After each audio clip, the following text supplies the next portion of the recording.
ప్రత్యేక అవసరాలు కలిగిన పిల్లలకు సాంకేతిక పరిజ్ఞానం, నిపుణుల వైద్య సేవలు అందిస్తూ మెరుగైన భవిష్యత్తును అందించాలని జిల్లా కలెక్టర్ రాజేష్ షా పిలుపునిచ్చారు. బుధవారం పట్టణంలోని ఓ ఫంక్షన్ హాల్లో సమగ్ర శిక్ష ఆధ్వర్యంలో తల్లిదండ్రులకు నిర్వహించిన అవగాహన సదస్సులో డిఎల్ఎస్ఏ కార్యదర్శి రాజ్యలక్ష్మితో కలిసి హాజరయ్యారు.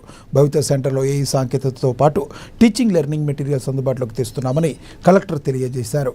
ఫిజియోథెరపిస్టులు, స్పీచ్ థెరపిస్టులను నియమించి పిల్లలకు తగిన శిక్షణ అందిస్తున్నామని తెలిపారు. భవిత సెంటర్లో ఇచ్చే చికిత్సలు, శిక్షణలో ఎలాంటి విరామం రాకుండా తల్లిదండ్రులు ప్రతిరోజు తమ పిల్లలను సెంటర్లకు పంపించాలని సూచించారు.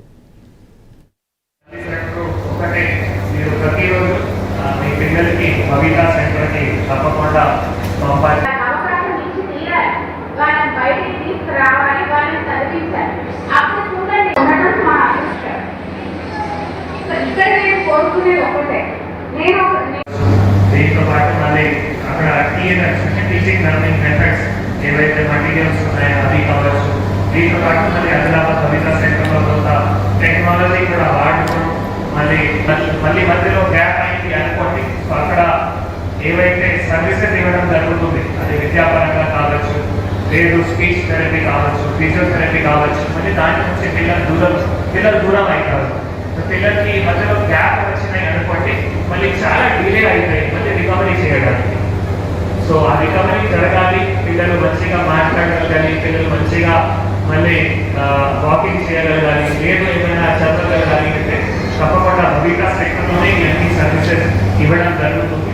దయచేసి ఎవ్రీ డే ఏదైనా ఒక్క రోజు గ్యాప్ లేకుండా పిల్లలకి భవిత సెక్టర్ని పంపించండి. అదేవిధంగా ఇక్కడ ఒక తల్లిదండ్రులు 12 సంవత్సరాల నుంచి ఇవి అన్నీ కూడా మనం బాగా చూసుకోవాలి.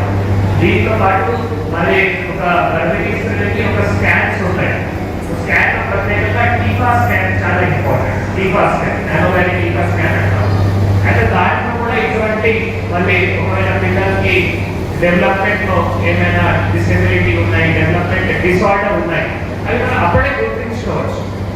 సో పిల్లలు పుట్టిన తర్వాత మనకి తెలుస్తున్నాయి. మన కడుపులో ఉండేటప్పుడు కూడా ఇటువంటి టీకా స్కాన్ ద్వారా పిల్లలు డెవలప్మెంట్